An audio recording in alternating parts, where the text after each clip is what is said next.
университета будет помогать нам это делать. Вот поэтому пишите друг другу сообщения, устанавливайте контакты, мероприятие полностью открытое. Ну и следуйте техническим инструкциям для того, чтобы все получили от этого максимум преимуществ. Okay, so this is 9 a.m. in Montreal, 5 p.m. in Moscow, and the latest I think we have in Nur-Sultan, Kazakhstan, 8 p.m. and in Bishkek, which is the capital of Kyrgyzstan, also 8 p.m. We have people from Armenia, from Uzbekistan, from Belarus, and of course Russia. So you see, really, all the countries within SURBA mandates are covered. Okay, so I will shortly make some necessary introductions. Et je dois commencer par les Français. Donc, chères Madame et Messieurs, le chapitre de Montréal et Ottawa de l'Association d'affaires Canada Russie-Eurasie vous souhaite la bienvenue à notre première initiative dans le domaine de l'intelligence artificielle. Dear ladies and gentlemen, SURBA is welcoming you at our first venue in the artificial intelligence, the sector of the economy that is both infinitively promising and incredibly challenging, let alone disappearing jobs, requiring from governments, businesses, and people openness, persistence, and determination in their pursuit of the future. So with all due respect, there will be countries that by acting boldly and despite the pain and turbulence will be able to embrace information technologies and artificial intelligence and finally adapt their economies. And there will be those who will fall aside, frozen in the unknown. And today we will be exploring how far countries within SURBA mandate went. We will hear about their AI infrastructure programs and initiatives, as well as their openness and readiness to collaborate internationally. Sorry for my let me thank our partners, our info partners. So a great deal in calling for companies provided, a great deal of assistance provided us Russoft, High Technology Park as well, Russian Association of Robotics, ICT Moscow, and a Russia-Kazakhstan Business Council. As I said, the sector, AI sector, is very new for our association. However, new doesn't mean scary for us, but brings a chance to measure the progress and really to start speaking and thinking what we can do together. We have about 100 people registered for the event. I hope all of them will join eventually. We already have 40 of them. And okay, a little bit about SURBA. Allow me one more minute. Okay, so many companies pass through our hands. In general, we see that from the time of joining the association, it takes them up to 2 or 3 years to actually start exporting directly or through their partners. And accompanying businesses in international business development, we see a drastic change. You see from the moment they join us to the moment they really become present internationally. And what we see that drastic change in them, this is that they switch from merely chasing sales to becoming responsible business development entities, organizations who educate, unite, inspire, bring transparency, and lead by showing an example. And those features, you see, as we understand, are very, very necessary in the artificial intelligence sector. And I will also should say that we have a lot of government entities that will be present today and will accompany us within this initiative. Just will name a few, and please, sorry if I won't mention you. So we have Julien Brisson, Trade Commission at Global Affairs Canada, Nurgul Mahambetsova, also Trade Commission at Global Affairs Canada, Stéphanie Loison, Chancellor, Commercial and Economic and Deputy Program Manager of Global Affairs Canada in Moscow. We have a representative of Ministère des Relations Internationales et de la Francophonie, Jean-Philippe Goyer.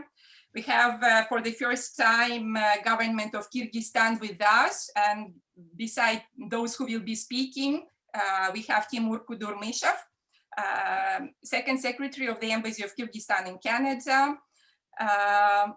Okay, and many others.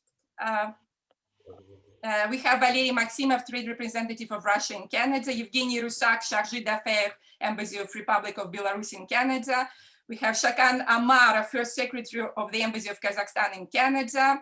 And of course, we have Nathan Hunt, founder and chairman of Moscow chapter. We have Gilles Briton, Serba national chairman, Nicolas Friend, chairman of Serba Montreal Ottawa chapter. So we are well accompanied. And the program. So we will have 3 main panels. For the first time, we decided to invite an artist or a person from the art to share his experience, to see how those people see the world, because at a certain point, we have to become that creative, yes, to be able to manage our teams and again, unite people. So a lot of good skills to learn for us from creative people.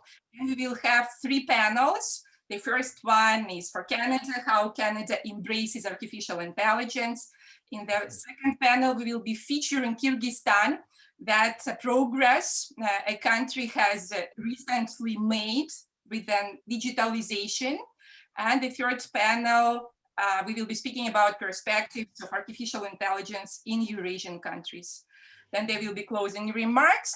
At the end, we will have networking sessions randomly in small groups, and you will have a chance to interact with each other. But even now, please, as you understand, the event is completely open. You can write messages in general chat, you can write private messages, so don't lose time, establish connections. And the last thing what I will say, I suggest you to share all the information or whatever you find interesting on social media. So there is a hashtag we suggest Canada Eurasia AI. So feel free to promote the event and anything you learned here. And now just to see if there is really everybody involved in artificial intelligence. Could you please raise your thumb if you are involved in artificial intelligence? Do you know how to do that? There should be a thumb up somewhere. Yes, with reactions. Okay, could you please? Yes. So there should be all the thumbs up, huh? We don't have anybody here who is not involved. We're really screening and choosing the best ones. Okay, I want to see more thumbs up.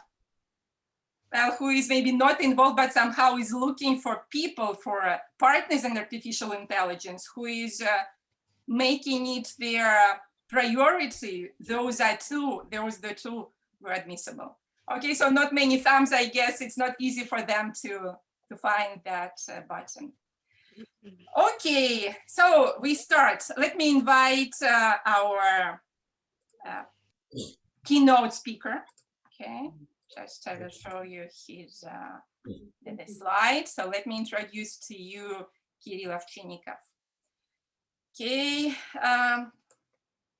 so Kirill Ovchinnikov is the first Russian artist to combine fine art and design, from scarves, fabrics, clothes, jewelry, and interior items to hotel decoration and tableware design. Kirill has created his own world vision. You see, that's something that would scare me a few years ago, you see, and I would consider a person who says, I have my own reality, I have my own vision as something not really normal. Okay, but you see, times changes and we see that as an advantage.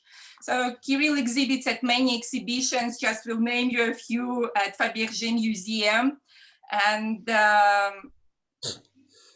okay, what else should I say? Kirill, living in St. Petersburg and having his business from 2008. Okay, Kirill, is it easy for you to be a person of art and a business person at the same time? As this traditionally takes completely different sets of skills. So being a businessman sets you on the road of masculine disposition, like temper, character, vision, and skills. Being an artist, developing by a person more of his or her feminine attributes, which are creativity, kindness, openness, flexibility, support, compassion, collaboration. So how do you reconcile the two together? Could you please say a few words? Hello. Hello. Yes, Neil, we hear you well. Sorry, my English it's not so good. When I took a decision to create my own brand, it was difficult for me to combine the tasks of an artist, designer, manager, PR specialist, sales person, and to be the face of a brand.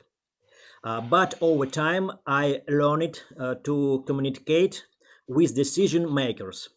It's all about the goal that a person sets for him herself. My goal was to create an art and design history in Russia that could compete with the world's best brands in the luxury segment.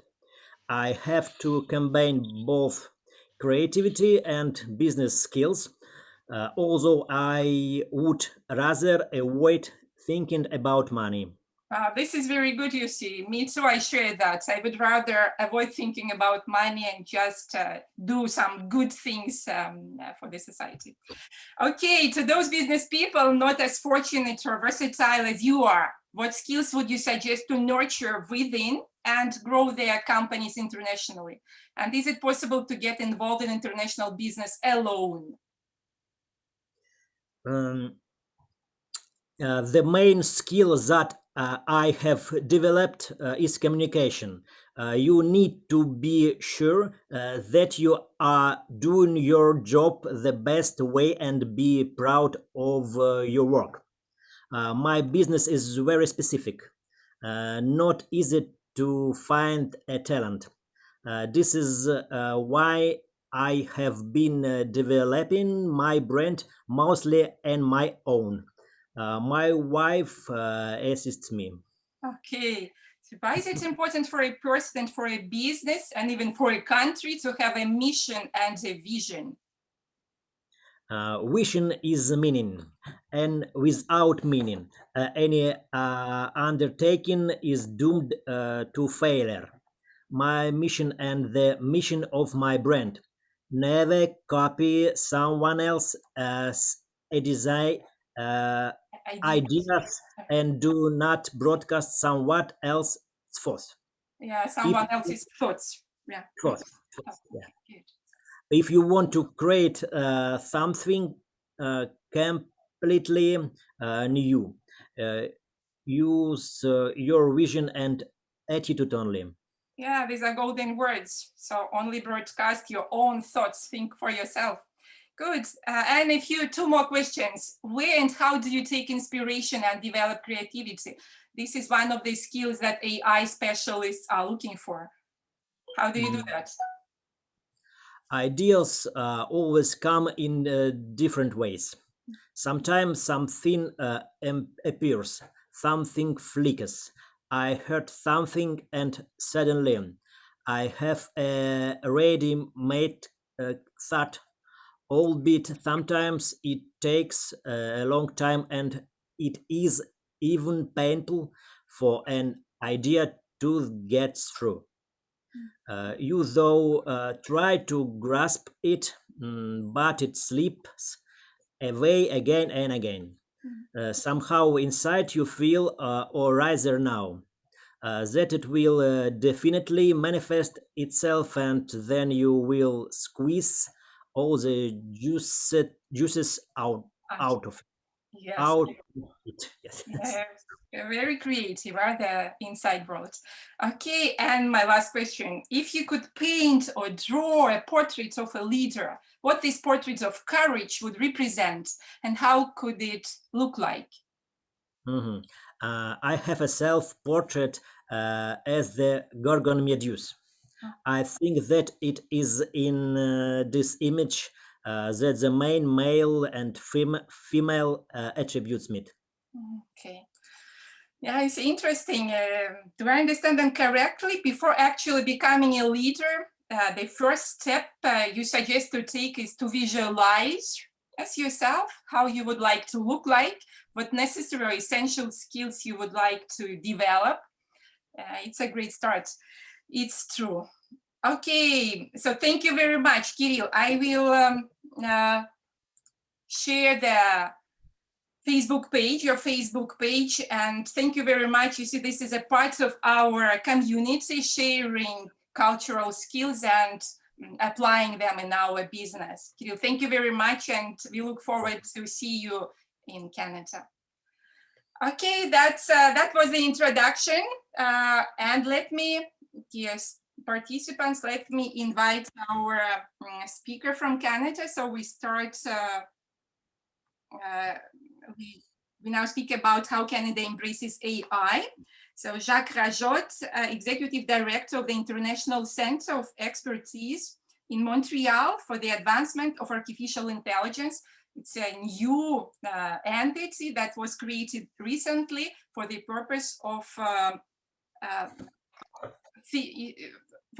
uniting companies in joint research. And I will let speak Jacques about his initiative, the initiative. Jacques, s'il vous plaît. Yes, thank you very much, Marina. Good day, everyone. It's really a pleasure to be able to join you today for this matchmaking conference. First, maybe just because we don't know each other, give me 1 minute just to introduce myself in terms of background. I'm a corporate lawyer by background. So for the first 20 years of my career, I practiced international business in Canada, United States, and Europe. After that, for the last 15 years, I joined the international development sector. I wanted to make a contribution to a better world. So I joined various organizations over the last 15 years, working mostly in Latin America and in Africa. And very recently, less than a year ago, I decided to join this new initiative, the GPAI that we will talk about, as well as the CEIMIA, two initiatives that are promoting the adoption of responsible AI. As you can tell from my past background, I'm not a specialist on AI, but I joined these two organizations with two intentions. One is to participate in the shaping of these new initiatives that could really help make AI a true asset for a better world. And the second also is to bring my experience from international development to make sure that this development of AI, a responsible development of AI, will benefit all, both on the developed side, developed country side, as well as the developing country side. So that's where I come from in my position of interim executive director for the CEIMIA. So if you would allow me, Marina, I would share my screen. It's okay? Yes, please.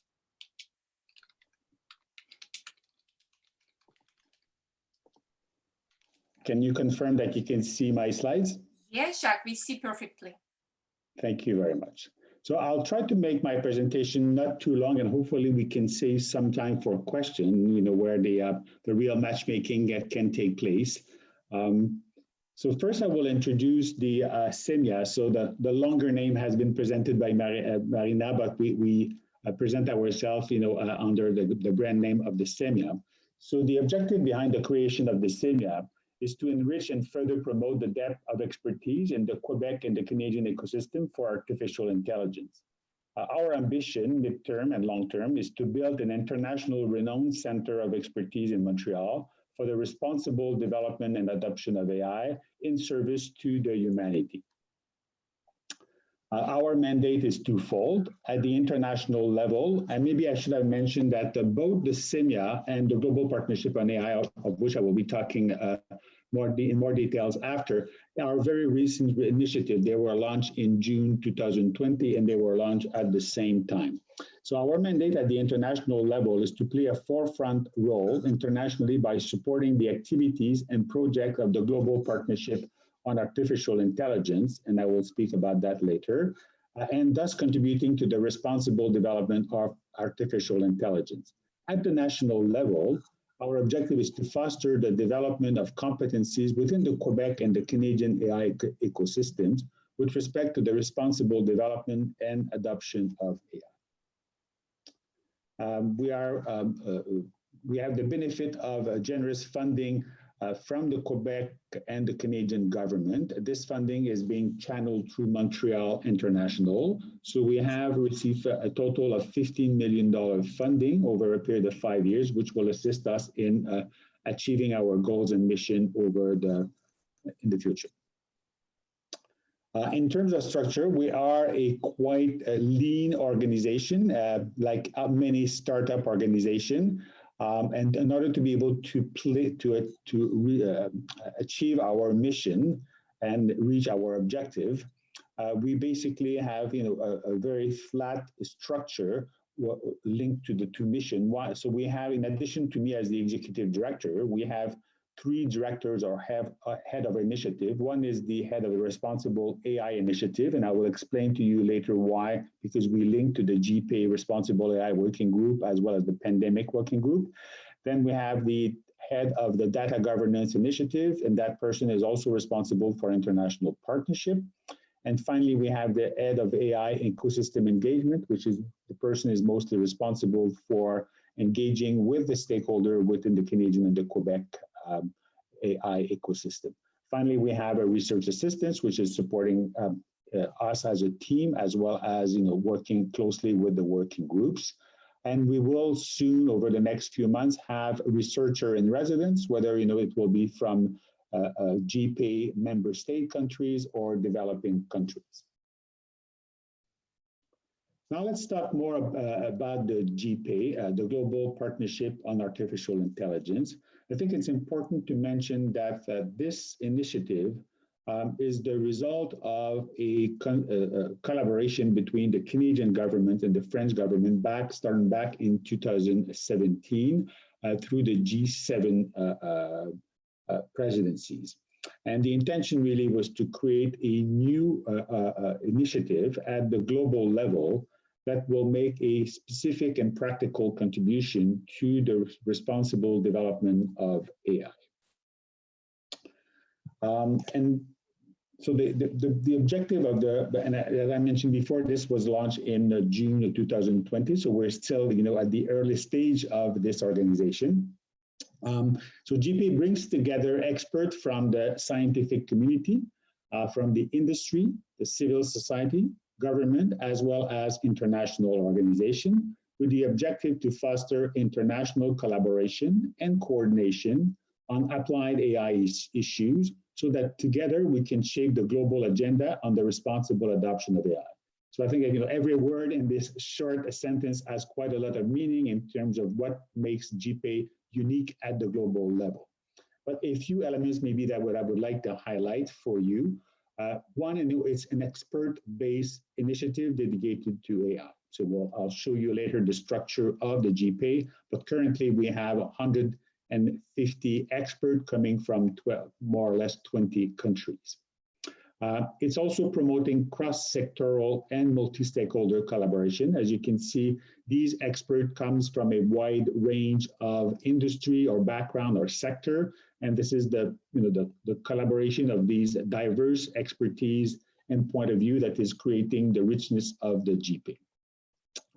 Third, GPAI wants to be the bridge to bridge the gap between the theory and practice. So we are a project-oriented organization. So when you will see the structure, I will explain in more details, but basically the expert comes together to identify challenges or opportunities in the sector in connection with the adoption of responsible AI. And from there, they identify practical projects, applied AI projects that they could implement with the support of the GPAI structure to make a difference or make progress towards the responsible adoption of AI. Fourth, it takes into account, and that's very much engraved in the mission of the GPAI, that all the work that we do should take into account the needs as well as collaborate with emerging and developing countries. So I think that the objective of AI benefiting all is very much part of the mission of the GPAI. And finally, it builds on existing work being done domestically and internationally, and you will see from the structure that the close collaboration with international organizations like OECD and UNESCO, for instance, is allowing us to make sure that we build on what already exists rather than duplicating some of the work that has already been done by highly qualified experts in those organizations. For those who are interested in the membership, currently there are 18 member states who have joined the GPAI, plus the European Union. So broadly speaking, these countries are home for about 2.5 billion people around the world. So that gives quite a strong base of representativity to the GPAI. But obviously, there is a process in place for admission of new countries within GPAI. So we hope that over time, we will be able to expand that base of membership, including more countries from developing countries as well. So in terms of structure, and I'll try to keep it as simple as possible, but there are basically two levels within the global partnership on AI. One, which is at the multinational, a more political level, which, where the initiative took its roots. And then in terms of its implementation, then we have the group of experts. So how is it structured from a governance point of view? So there is the GPAI Council, which is made basically by the minister who have responsibility for AI in each of their countries. So currently we have 19 members on the GPAI Council. Then there's the steering committee, which is a mix between the political and the expert base of the GPAI. So the steering committee is composed of 11 members, 5 of which are appointed by the GPAI Council. So ministers basically who have been selected by their peers to sit on the steering committee. And then there are 6 other members are coming from the expert group plenary. So they are elected by the 150 experts that have been appointed to the GPAI to represent them at the steering committee. So the steering committee is really, the forum where, the political meets, the practical experience of the expert in terms of establishing priorities on the agenda. In supporting the GPAI Council and the steering committee, there is a secretariat, and the secretariat is hosted within the OECD, which allows us to have this very close connection with the OECD that has been quite active over the last few years in defining, supporting their member state by developing recommendation on artificial intelligence, as well as supporting those member states with public policy.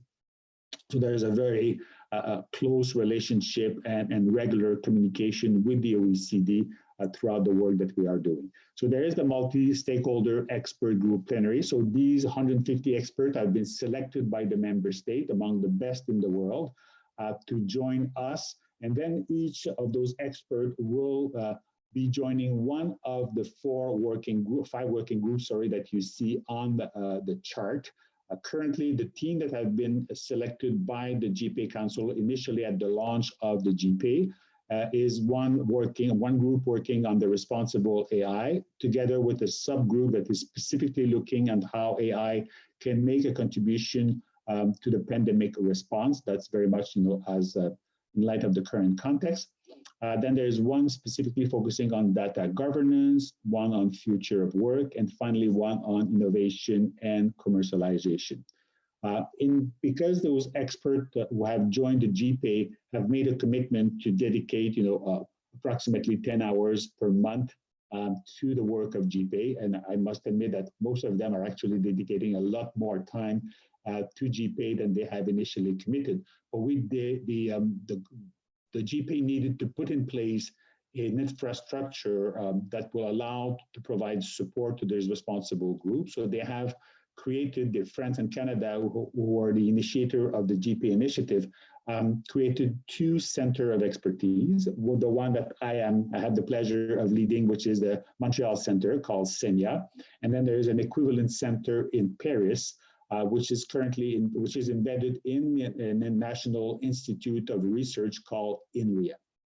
So the role of these 2 centers, in the case of the Montreal Center as an example, we are directly supporting the responsible AI, data governance, as well as AI in pandemic response, which means that we are providing both a logistic, but also a project coordination, as well as project structuring to these groups. And the Paris Center does similar work with the future of work and innovation and commercialization. So if I give you a few examples, I mean, in terms of what we have accomplished over the last few months, first, all these groups started working back in July 2020. They have initially defined their mandate and initiated, some of their internal work to identify opportunities as well as challenges that they would like to address over the coming years. There was the first plenary session that took place in December 2020, obviously in a virtual mode because of the current context, but it was quite a success. So this was the first time that all of these experts had the opportunity to meet together. It was also the time that the steering committee members were elected. It was the first meeting of the GPAI Council. So that was quite an important milestone in the creation of GPAI. And currently, after the plenary, some priorities have been established. And since early January, all the working groups have been in a project design mode, so that they're currently developing concept notes that are expressing on paper, the priorities that they would like to pursue over the next 18 months. And we currently have about 25 projects that are in process of design that will be submitted for comments and recommendation from the steering committee. And some of them will be prioritized over the coming, for the next 12 to 18 months. But if I give you some example, and because of the audience that we have here, maybe I should mention that, for instance, the Innovation and Commercialization Group will be focusing on how to promote the adoption of AI by small and business enterprises, because in many countries, they are the backbone of the economy, and as a post-COVID, economic policy, they would like to see how AI can make a positive contribution to the growth of these companies. On the Responsible AI Group, another project that is currently in design is related to the drug discovery and how AI could actually fill some market gaps in terms of developing medication or treatment for sickness or viruses, that are not necessarily as profitable as the private sector would want them to be. So how do we develop an alternative model, but also how do we use AI to reduce costs to develop those treatment and medication? So, and data trust, obviously, data governance is obviously one of the highlight of their work is also around the data trust. That's one of the projects that is currently being developed. So these are example of things. Once these projects will have been identified and will move forward, both center, the CEIMIA and the Paris Center, will be looking for various type of partnership, whether it is partnership on the knowledge partners, whether it is network partners to access a research center, for instance, to test some of these ideas, or whether it is funding partners. So that will be part of our role as a center, is to broker those partnerships to make sure that we bring these projects alive. So I will stop here. I might have been over time. Jacques, thank you very much. We have a question, if you are receiving question for Eurasian countries. Is there any perspective, to join those initiatives? If yes, then how would you recommend to proceed? Should they have some roadmap ahead? Yes, there's an open process for application for member state to join the GPAI, the Global Partnership on AI. So, and I can provide, Marina, I can provide you with the coordinate after if you want to share with the participant or the member of SERBA. But the process goes through the Secretariat, which is, as I mentioned, embedded. So there is a director of the Secretariat. So she will receive application. There is a formal process, a letter of intent. There is a certain number of commitments that country needs to make. And then there's a process of evaluation of application based on the criteria that will be communicated. And then twice a year, there will be a process for review of application and then decision making. If countries are ready to join, there is commitment in terms of what is their commitment to responsible AI principle of the OECD, for instance, and so forth. But that process is existing. It's an open, transparent process.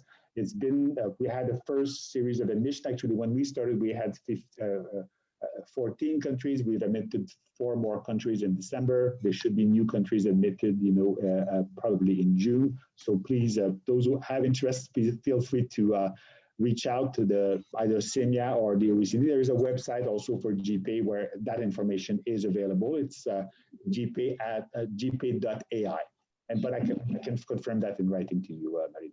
Jacques, thank you very much. You see, this is really a practical way for also our association to help them start doing something together in this field, because we are still involved in twinning economies and directing countries in the right direction. Thank you very much, Jacques. Very practical information, and I hope our government employees are taking notes and are ready to discuss that later.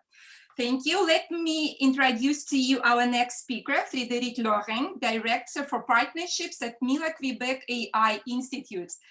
Frederic has kindly accepted our invitation to share his vision on how Quebec became a world-known AI center and opportunities for collaboration with Eurasian countries that lay maybe from MILA perspectives. MILA could offer something, or maybe from his personal point of view. Frederic, please. Thank you, Marina. Hello, everyone. Really a pleasure to be with you today. Let me do, like Jacques did, a quick introduction, and I'll then share more information about MILA. So my name is Frederic Laurin. I'm the Director of Partnership at MILA. My background is actually mathematics and machine learning. So I have a bachelor degree in mathematics, and I did a professional master in machine learning at MILA. So more of a technical background. And my role is, my principal role is to be the connection between companies and some of our researchers to do either fundamental AI research or applied AI research. So let me maybe share my screen and do a quick introduction about MILA. Screen number 2. You should now be seeing the partnership presentation. Yes, we see it. Thank you. Okay, amazing. So for those of you who don't know MILA, you might have heard of Yoshua Bengio. It was pictured on the left of the presentation. So MILA actually started in 1993 as a research lab, as an AI research lab, headed by Dr. Bengio.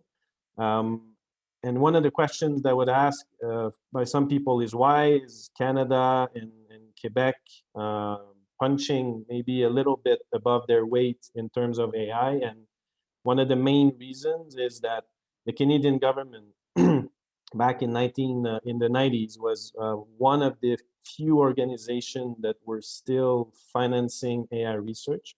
And this is what led us to attract researchers like Yoshua, Jeff Hinton, and Yann LeCun in Canada.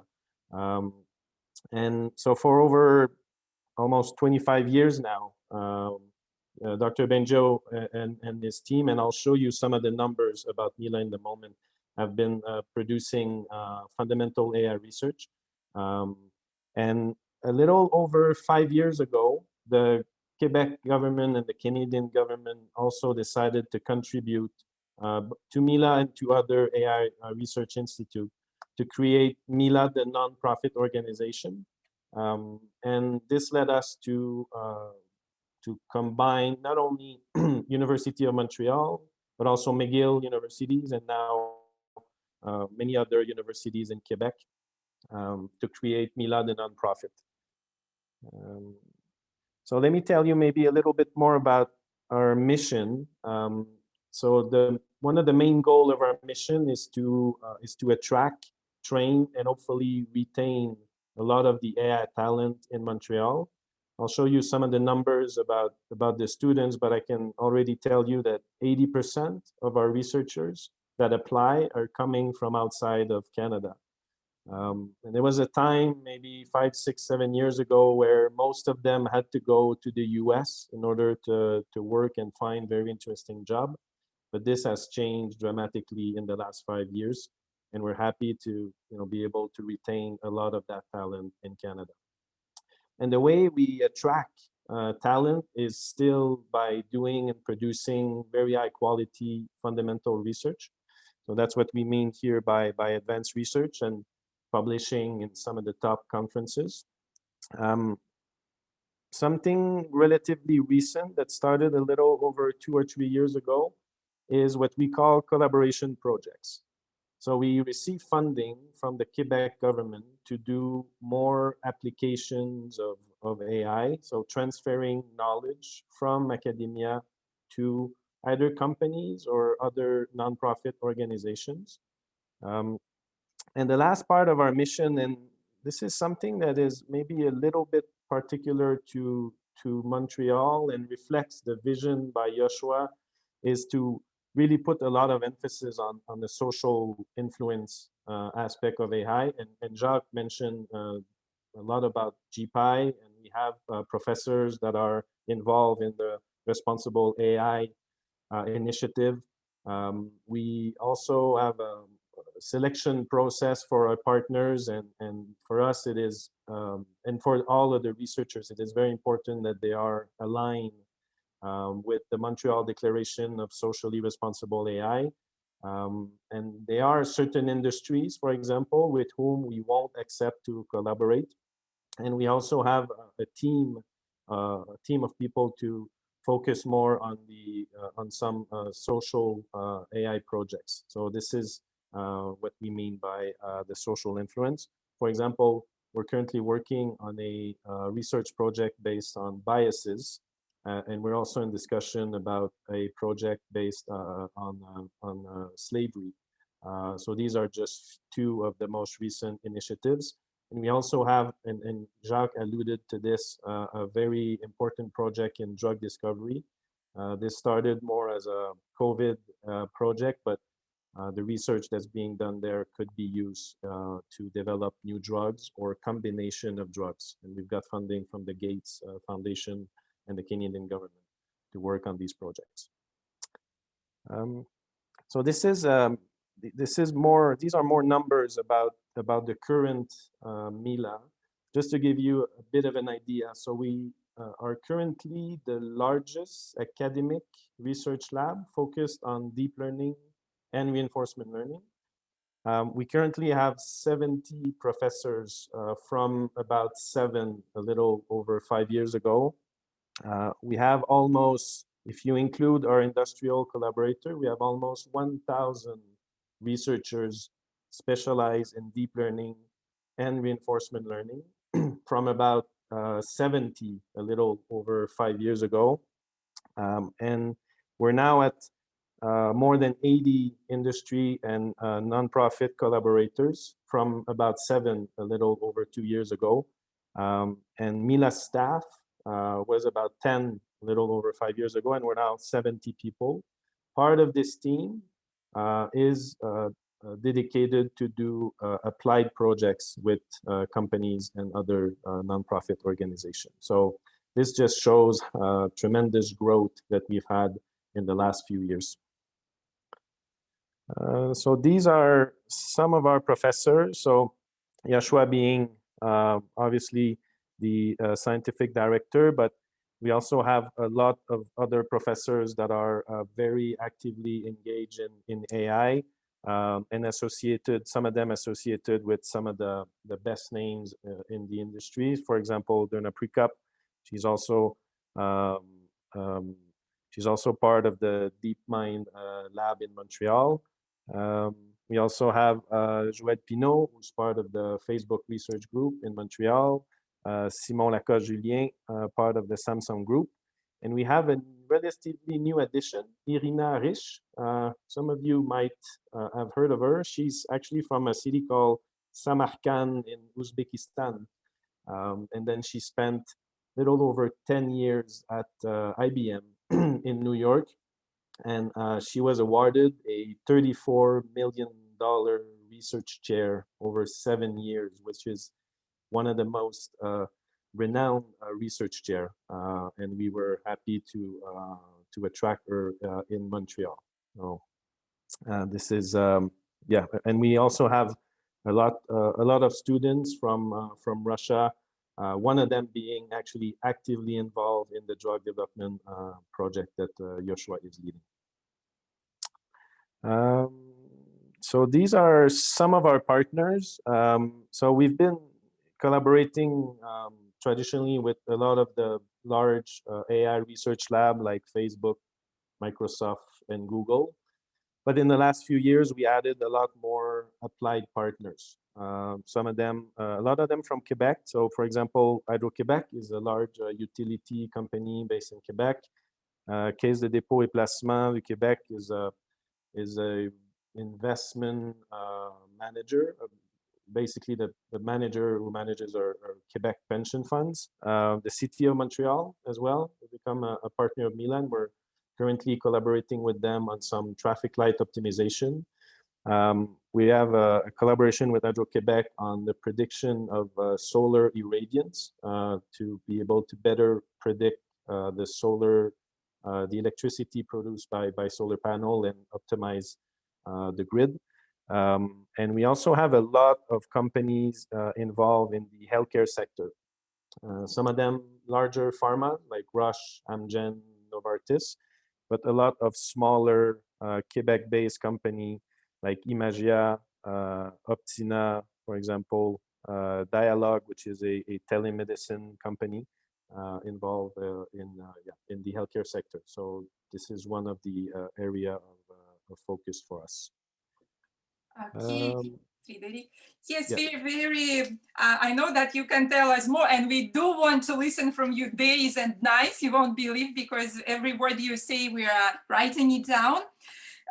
Could you please, because we were trying to get connected with Irina Rish from Uzbekistan, and you showed her, you see, and we didn't succeed because she's from Uzbekistan, and this is a person within, you see, our mandate, the countries where we operate. Well, it's a personal request. Could you please, because it will be very valuable for us. And maybe at the end, just roughly, could you say where we should collaborate or where we could collaborate and how we could, our association could help businesses from Canada and from Eurasia to run joint projects together, if there is something on that, please. Yeah, so maybe one thing that is a little bit specific, and AI is a very broad term. So we are focusing mainly on some of the most advanced analytics techniques. So for example, deep learning and reinforcement learning, as opposed to some of the more basic analytics techniques. So it needs a certain maturity, I would say, for us to let's say collaborate with companies and organizations. But there are also a lot of players in the Montreal ecosystem that would, focus more on the let's say use case identification, data audit component. And our role will mainly be, because we're mainly funded by the Quebec and Canadian government, about 2/3 funded, we will tend to focus on more research-oriented projects at the frontier between fundamental and applied projects. So we won't go where the industry is already going. For example, there are a lot of consultants that can do, let's say, machine learning and use case identification. So we'll tend to focus on some of the projects that are really frontier between fundamental and applied science. Okay, thank you very much. And would you please share your slides with us? So this way we will be able to distribute them with other participants. And thank you very much for being available. Very much appreciated. Thank you. Let me introduce to you our next speaker within the Canada panel, Philippe Valentine, Project Director in Europe, Montreal International. Montreal International is our long-standing partner, and we oftenly collaborate together within IT sectors, and we are drafting a road, you see, to get involved in many industries together. Philippe, we would be very much interested to hear from you on how thinking like a startup helps governments and businesses embrace AI, the future of AI investing in Montreal. Thank you very much. Thank you very much, Marina. Bonjour à tous. Здравствуйте всем. Я очень рад быть с вами сегодня. Well, obviously, I'll speak English for the presentation, but it's a real pleasure for me to attend the conference today. So let me share my screen. I do have a presentation as well to share with you. All right. So let's start. Let me just see if this works. I'll need to use this. All right. So I want to speak to you today about how the ecosystem in Montreal basically took shape, and what explains its success, and what are the trends that we see for its growth over the next few years. But before going there, let me first introduce Montreal International, which is the Greater Montreal Region's Economic Development Agency. We are a public-private partnership, meaning that we get our funding from the 3 levels of government in Canada, so federal, provincial, and municipal. But also about 20 to 25% of our funding is from the private sector. So basically, as a privately managed entity, we help companies setting up and expanding operations in the Greater Montreal. We also help international organizations such as the GPAI take shape and set up their operations in the region. And last but not least, we also help foreign talents set up and stay in Montreal. There you go. So obviously, you all know Yoshua Bengio. Let's just start with the birth of the ecosystem in Montreal. So I don't want to say again what Frederic very well explained about the birth of the ecosystem. But back in the 1990s, Yoshua and his team basically created what is now the AI ecosystem in Montreal. So the point that I wanted to raise, and I'll go to the next slide right away, is that thanks to this dedicated team of researchers in Montreal, the ecosystem was basically able to take shape and to evolve over the past 25 years. So the main takeaway from this is that it's really difficult to create an AI ecosystem, but it's quite easy to take what you already have and to make it evolve.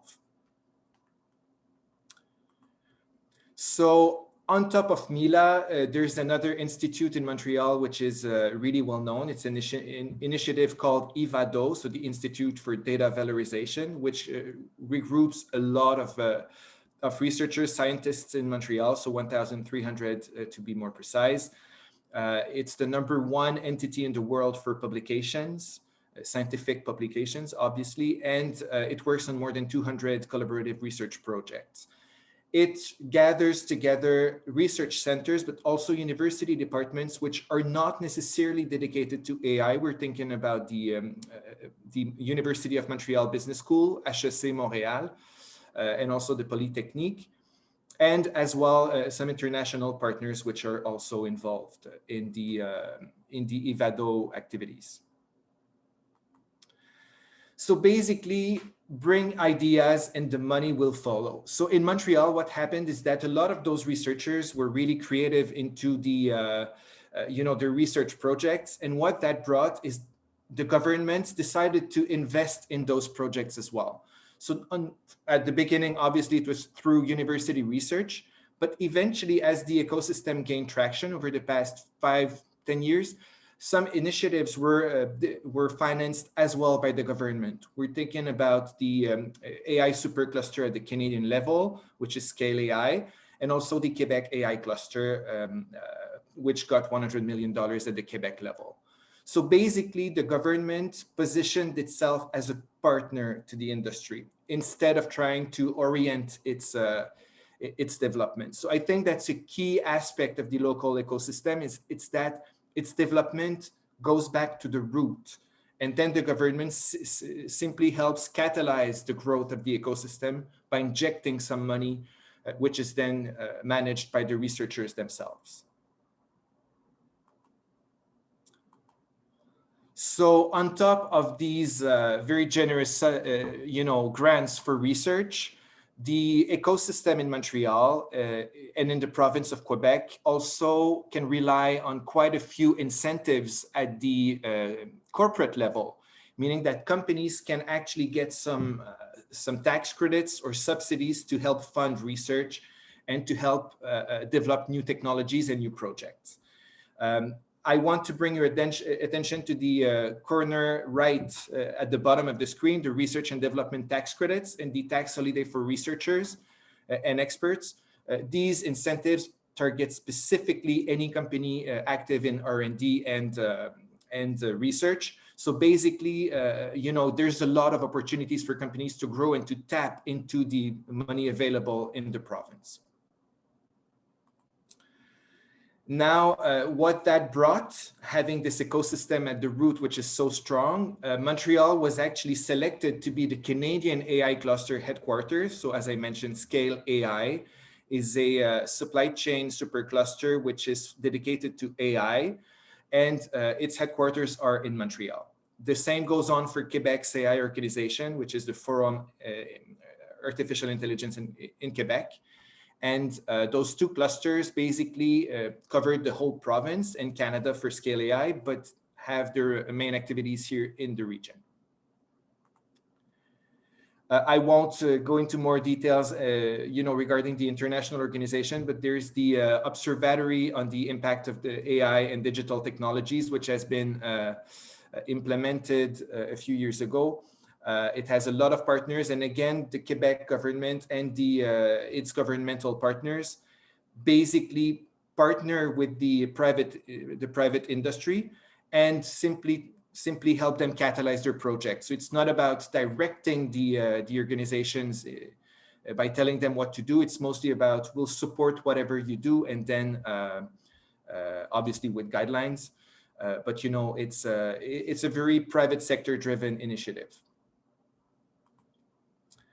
Obviously, this has been touched already. So Jacques explained very well what the International Center of Expertise for the Advancement of AI does in Montreal.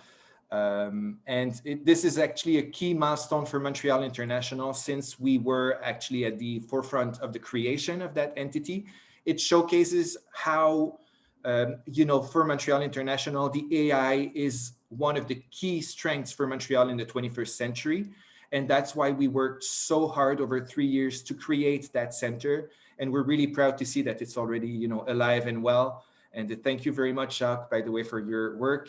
Very often my colleagues mention your name, and we're really happy that you're at the head of the CEIMIA. Beyond all those, government-funded initiatives, there are a lot of private sector initiatives as well. Which exists. So I've put a few names out there. Some of them rely on grants from the government. I'm thinking of MeTax and Prompt. Other are governmental entities such as the CRIM, but most of them basically work with companies to help the private sector go further into their private research projects. So now I've explained a bit why the Montreal ecosystem is so strong. So research, funding from the government, a lot of flexibility when it comes to managing that money. Now, what's next? What makes Montreal one of the greatest place in the world to invest in AI? So I've recapped here a few elements which explain why Montreal is so strong. So obviously the fact that we have the densest concentration of researchers in the world, the fact that we have a lot of university students enrolled in artificial intelligence and data-related programs, and the leaders which are already present in the region. We're thinking of Google, Facebook, Unity, Thales, and so on. We have 35 plus international companies which have set their AI labs in Montreal. So these are huge successes for us. But I wanted to go into a bit more details as to why these companies are actually able to kickstart operations, mostly at the local level. So before going into the local startup scene, I wanted to emphasize a bit the kind of companies which have set up shop in Montreal over the past 5 years or so.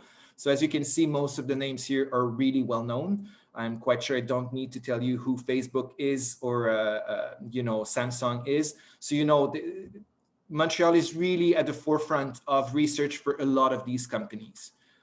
Now, the great thing about having those big names in a region is that it helps usually startups to emerge. And this is what we've also seen in AI. So there's a booming startup ecosystem in the region in general, but this has been mostly the case in AI over the past few years. As you can see, there were a few capitalization and a few funding rounds which were really successful for quite a few companies. So Strategy AI, Hopper, Nubo, which was acquired by Microsoft, if I'm not mistaken. So, you know, there are a lot of startups which are basically taking a bigger share of the market in Montreal. And we're really proud to see those companies grow, be on the side of those global leaders, which are already established in Montreal. I'd say that, you know, having all those startups which are so good and so, which are emerging so fast, comes also from another aspect of business in Montreal. It's the fact that we are in a truly collaborative environment. So this has been explained a bit by Frédéric's presentation, but you know, in Montreal, we are really putting a lot of attention into the collaborative environments and sharing knowledge and know-how between industries. So the large R&D labs in Montreal basically share a lot of information and a lot of content with students, with researchers, and with smaller companies in many cases. So I would put emphasis on this collaborative environment, which is really unique to the province of Quebec. So on top of, you know, this thriving startup ecosystem, the startups can actually rely on a lot of accelerators and incubators, which are dedicated to the industry. So we're thinking of Techstars, Santec, Founder Fuel, Next AI, which are obviously the main ones. But keep in mind that, you know, having this ecosystem of at the grassroots of partners which can basically take an entrepreneur's idea and bring it to market is actually part of the solution to build an ecosystem, a local thriving ecosystem. So this is a sample of local companies active in AI. There are more than that, obviously, but these are the main ones that we've been keeping track of over the past few years. And obviously, I could not, help myself, but I need to speak about Montreal, because if you want to have a thriving ecosystem with a lot of young researchers and all that, you need to make your city and your region as nice to live as possible. So we have the chance to live in a beautiful city, Montreal, which basically offers so much for students. It's the best student city in the Americas, called the best city in Canada. It's the most reputable city in the Americas, the third friendliest city in the world. So, you know, if you have a nice living environment, people will want to come and live there. So, you know, that's the chance that we have. We're able to attract amazing talent thanks to our amazing city. So that was it for me. I hope I didn't take too much time. I think I stayed right on time, but feel free to contact me if if you have any questions about Montreal, if you want to know more about the ecosystem. This was a very short version of our very long presentation on AI. So if you want to have more details, I do have a lot more to share. And obviously, if you have a project in North America, if you want to set up an office in the region, I'm obviously there to help you and to guide you all the way to make sure that your investment project is a success.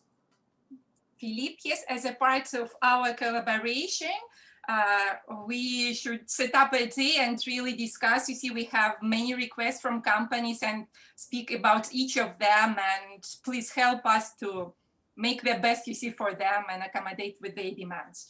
Perfect, my pleasure. So thank you very much, and we are going now forward. So as I said, today we are featuring one of the republics within Eurasian market, Kyrgyzstan. And we will hear from 3 speakers about how Kyrgyzstan is accelerating its digital transformation.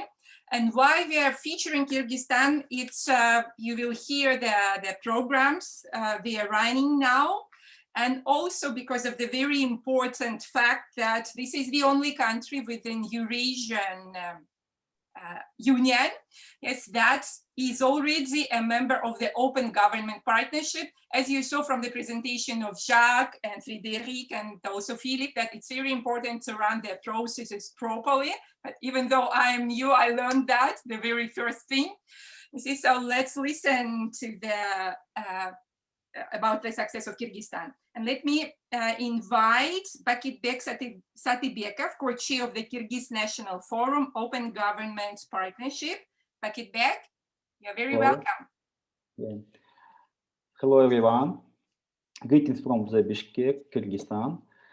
And in my presentation, I will try to shortly explain how the changing the culture of the government to be more open helping to promote digital transformation of the country. Okay.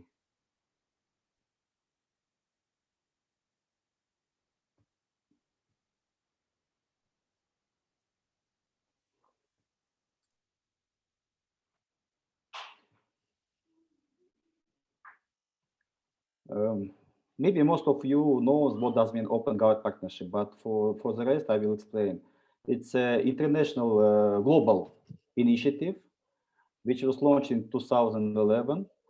This is a powerful, positive global movement to promote transparency, empower citizens, fight corruption, and harness the new technology to strengthen governance.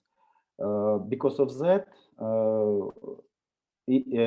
Open Government Partnership is adopted Open Data Charter in 2015, as I remember.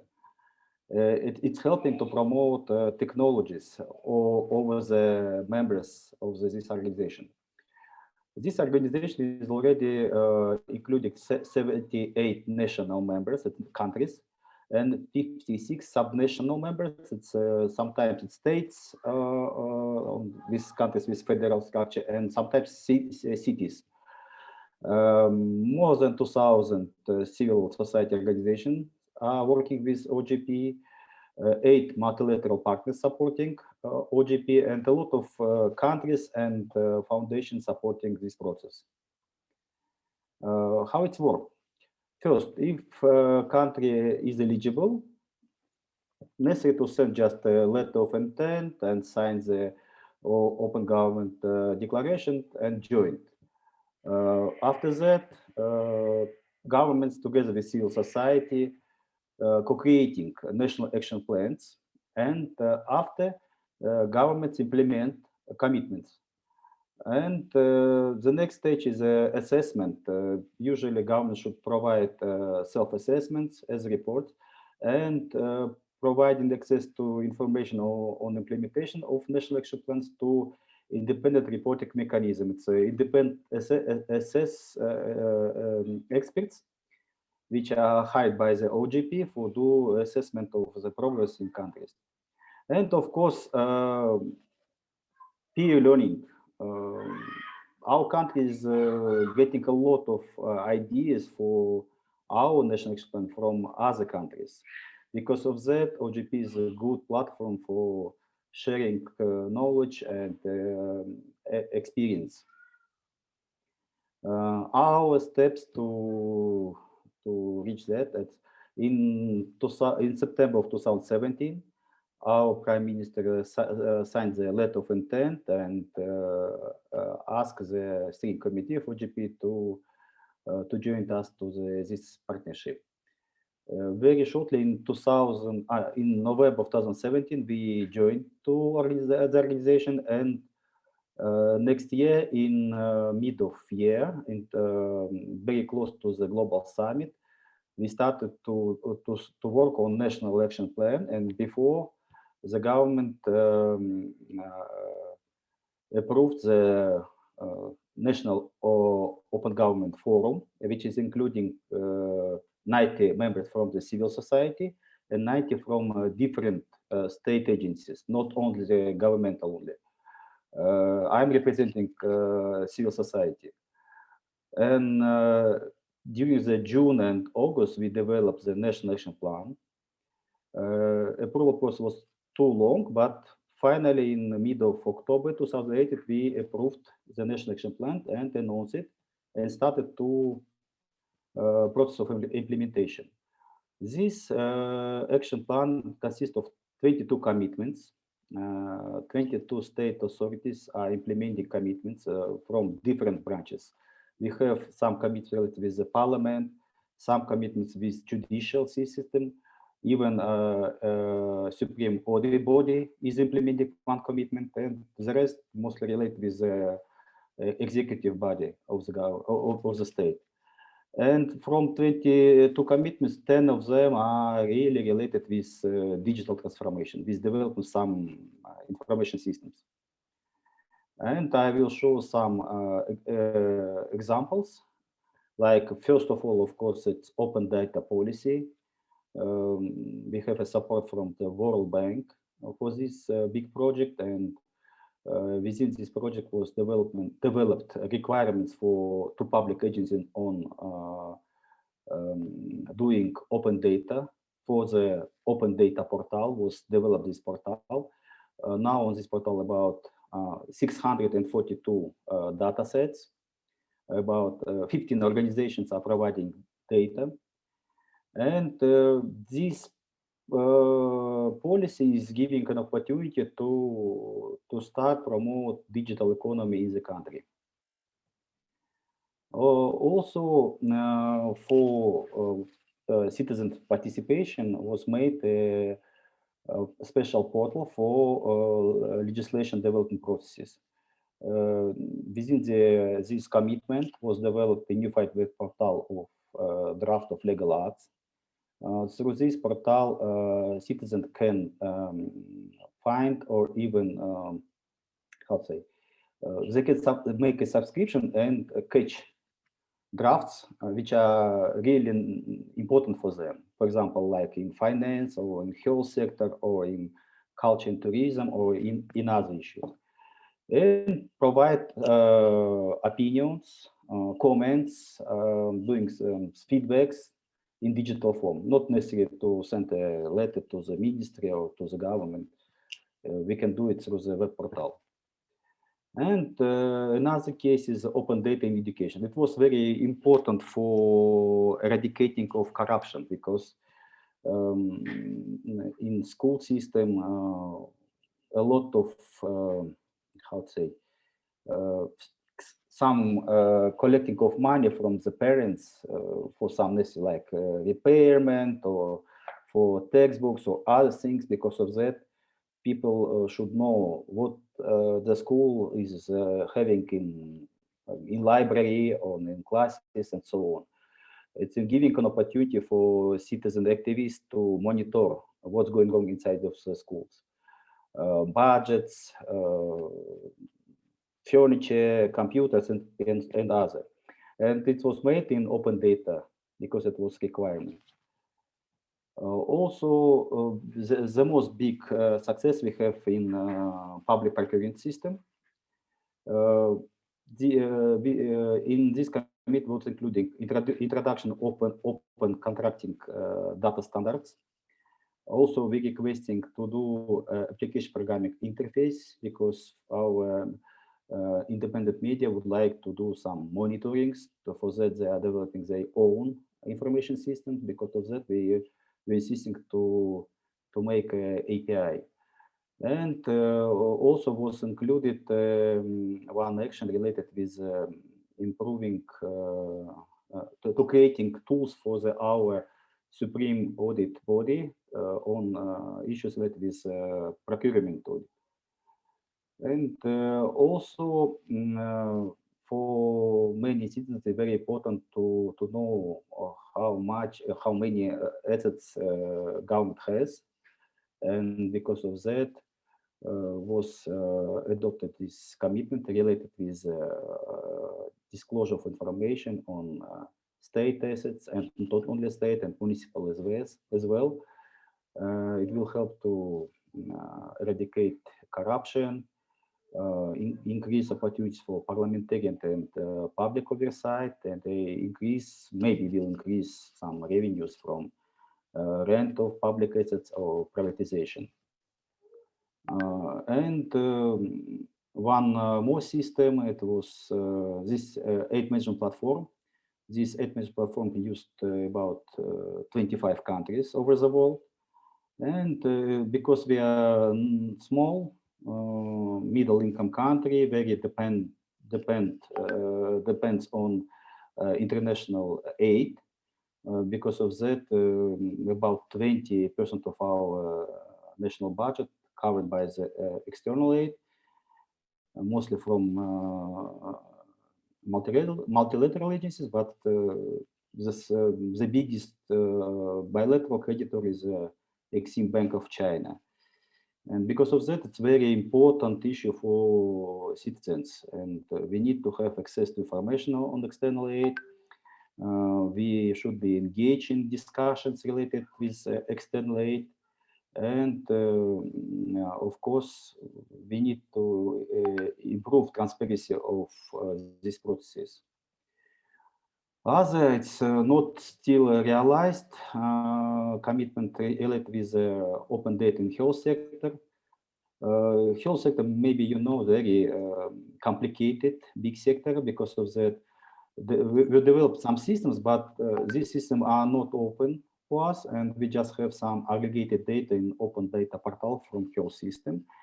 But we are insisting, I mean, citizen side of the national forum, that all information should be open in open data on level on each clinics and hospital. Otherwise, it's just information for some research studies, not for real monitoring of situation in each hospital or clinic. Bakytbek, I am very sorry to interrupt you. If we could finalize somehow and make a resume. Yes, yes. Another one, local budget transparency is the same. We still not developed information system, and we have a system in the judicial system, but it's still not open for us. And we are working on digitalization of archives. It's very important for post-Soviet countries. And maybe that's all. I covered everything. Thank you.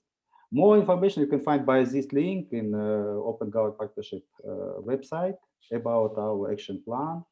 And we are uploading to this website as well our reports on progress. Thank you. Yes, Bakytbek, we will continue to speak with Quebec government and the Canadian one, the global, the federal one. To maybe start with Kyrgyzstan just because of the progress you have accomplished. Thank you very much. Okay, we will hear now about the next speaker from Kyrgyzstan, Semetey Turusbekov, director of Aiylmaalymat. This is a sorts and division within the Ministry of Agriculture, Water Resources, and Regional Development of the Kyrgyz Republic. So, Semetey. Hi, nice to meet you all. Do you hear me? Yes, Semetey. We are a new team of digitalization of agriculture in Kyrgyzstan. We work only 3 months in new team, and we do at now the project to improve agriculture in our country. And at now we prepare interesting system. It's a Telegram bot. Its name is Dikhandos. We collect all informations about agriculture in our country and make answer for our farmers. We make it on 3 months, and it's a very good platform for us because we can send a message for our farmers with our database. And we make this in 2 languages, and this is sorry for my English. It's problem. You are doing very well, Semetey. Okay, that's all. We just started, and we were interested of practice of in other countries, how they work on digitalization of agriculture. If you have some advices, very interesting for it. Thank you very much. Okay, yes, so we will develop more collaboration in the agricultural sector. Thank you very much. I invite now Chubak Temirov, the CEO of High Technology Park of the Kyrgyz Republic, the most active entity in Kyrgyzstan.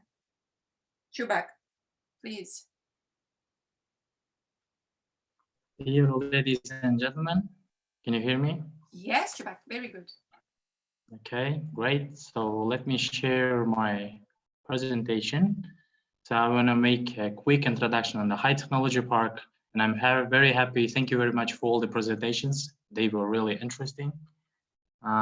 So yeah, I'll try to be very short. So before starting, I would like to give a very quick introduction on the Kyrgyz Republic. So about our pros, the first pros can be like a stable renewable electricity, which is 3 cents per kilowatt. We also have a very high speed, reliable and diversified internet access all over the country. We have some problems obviously in regions, but we are working on that very hardly. We have a very quality workforce development, so roughly more than 1,000 new specialists we are teaching every single year. And plus the salaries of like a junior developer starts from $300. Our country visa free for more than 60 countries, including Canada. And plus it takes just only 3 days to register a company, including internationals. So this is a very quick introduction to the Kyrgyz Republic. And now I will switch to the high technology park. So before starting and telling you more about our dynamics, how we are growing. So I want to give you a brief introduction on the high technology park. So it's very similar to the high technology park in Belarus. So similar tax and legal regime. So basically to help IT companies to go out of shadows and work, let's say officially, we decided to give them tax exemptions, and we support them in different fields. So this is all about like a high-tech park at glance. If you see from this graphic, so you can see how we're actually growing. And I would say the last 3 years, we are growing at a very high and good levels. So at around like 40 and 50%, we're doubling each year. Up to date, we have 97 tech companies are registered at the high technology park, and with about 700 employees. And then revenue for 2019 or 2020 was about $14 million, which is not obviously a lot in the global economy, but for the Kyrgyzstan, and if you see the dynamics, it's good growth. So we are planning to double this year, hopefully. The pandemic also, had a negative effect on growth, which was only about 20% for 2020. And the good thing is that out of this $14 million, 90% comes as a result of exports. So our residents are export-oriented. We export to more than 30 countries, with top countries like US, Canada, Russia, UK, Kazakhstan, and other countries. And I want to give you a very quick introduction on what our residents actually do. So we are working in many fields. Obviously, the main model is outsourcing model, when our residents just do some services for other countries in different technologies like e-commerce, logistics technologies, financial technologies, gaming industry, computer science, computer animation. And we also have companies that are working in artificial intelligence and machine learning. So one of our residents is also listening. His name is Bakytbek. I just want to bring him as an example because they are working on artificial intelligence in our country. I think if you will have more questions later on, he or me can explain, but the company name, the Russoft, they are our residents. They are actually specializing in natural language processing and AI chatbots. So they actually have a very wide and good expertise in work processes automation into innovative services based on AI and machine learning, like deep learning. And they, now they are like working, and their work actually can be summarized as machine learning and training services, deep learning, model development and design, chatbots, and everything related to this, and AI and NLP. So this is one example, and also we have a few other companies that are working also in artificial intelligence. And we will be, at this point, I want to point out that we are very happy to work in this direction, because I mean AI is just emerging technology in Kyrgyzstan. And thank you for your presentations.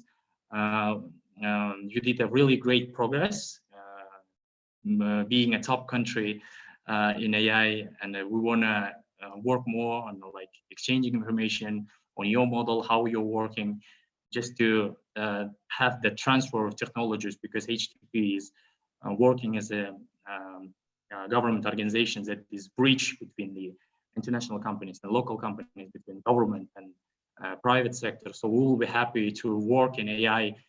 We do have some certain AI initiatives in Kyrgyzstan, and we want to develop it further, because even on a government level, we do have certain projects that they are trying to support AI-based technologies, so open data and everything related to this. So we will be happy to match and talk more and get an expertise, and maybe to have some conferences in AI-related projects.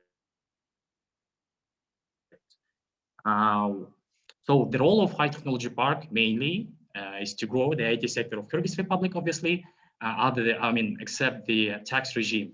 And we have our own premises of 420 square meters, where we do only two things. One is we support IT communities by giving a free space so they can come together, exchange ideas, and create some innovative products or services. And plus, we do support IT startups.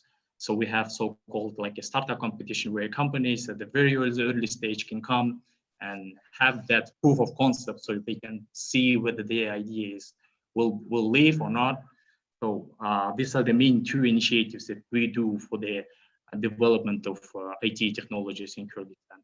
Obviously, other than that, we do support, the growth of IT tech specialists by working with private and government institutions,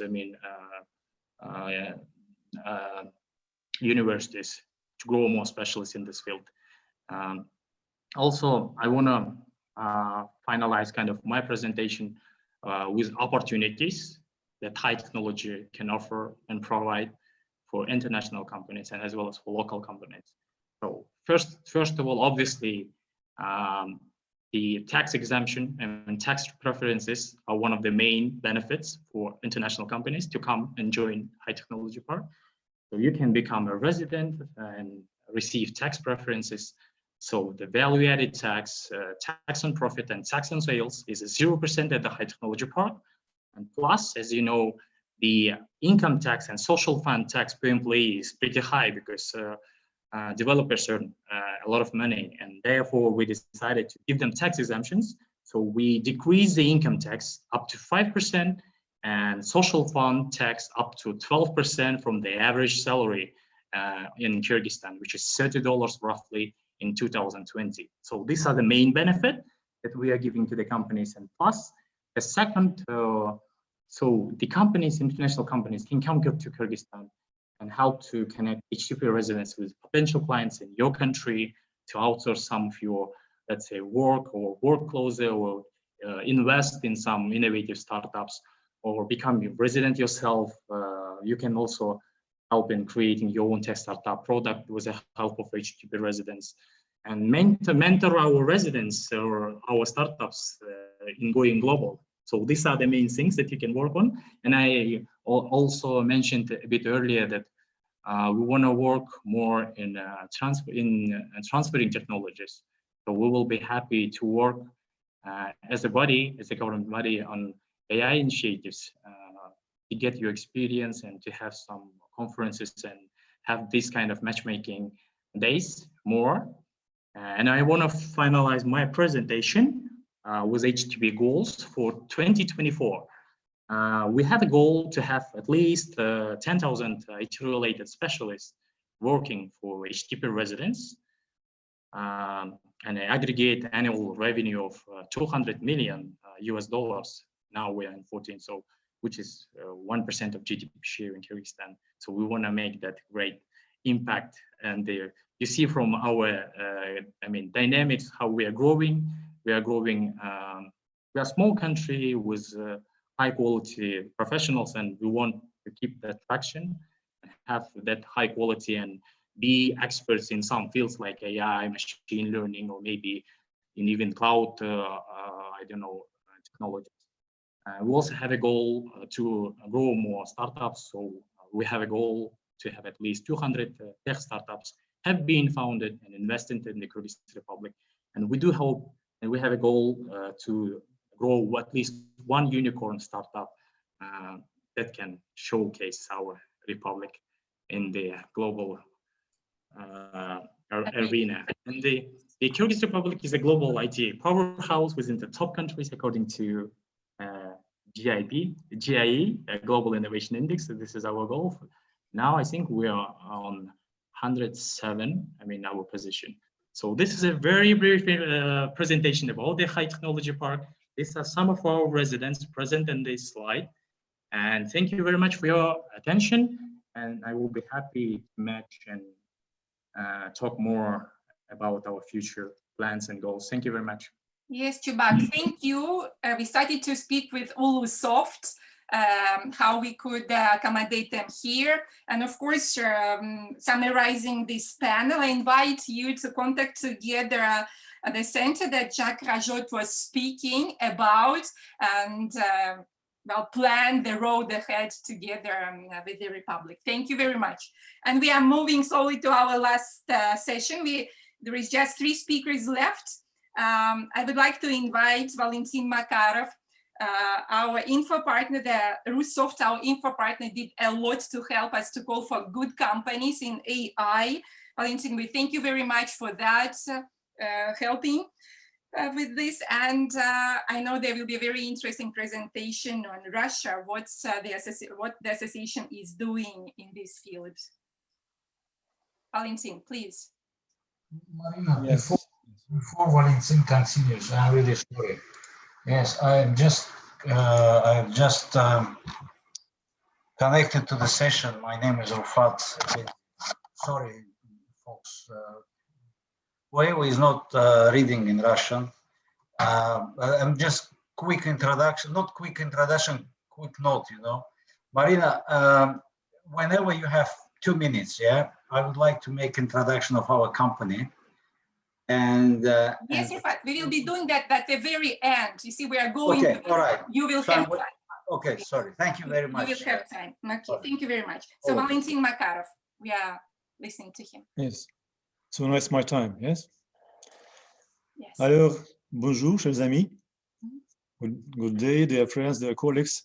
Добрый день, дорогие друзья. I will surely speak English in my presentation. Just first slides about the industry, because when you speak about artificial intelligence, you need to understand what is behind these very nice words. So next, please, slide. Maria? Yes. First, Russoft is Association of Software Companies, born 22 years ago. Now we have more than 200 companies in all regions of Russia. We have good cooperation with the foreign businesses, with Bitkom, NASCOM, Chinasoft, Korea, Russia's Business Council, etc. We have offices in Italy, Netherlands, and India. And we are now more and more involved not only in software development, but also in hardware development, making software and hardware together, making IT platforms. Next, please. Interesting thing that about half of our income is coming from abroad. And our industry is divided into 2 parts. First is software development outsourcing, and second is our own software. In outsourcing, Russia has about 5-7 companies in the rating of best 100 software outsourcing companies and best service companies. And if you look at more precisely, in these 100 software company or service companies, we have only 50 IT companies in this rating. So in these 50 best outsourcing companies, we have 5 to 7 Russian companies. That means much more than our percentage of Russian population in the world. So very close to being leaders after America and India in the field of software development outsourcing. Next, please.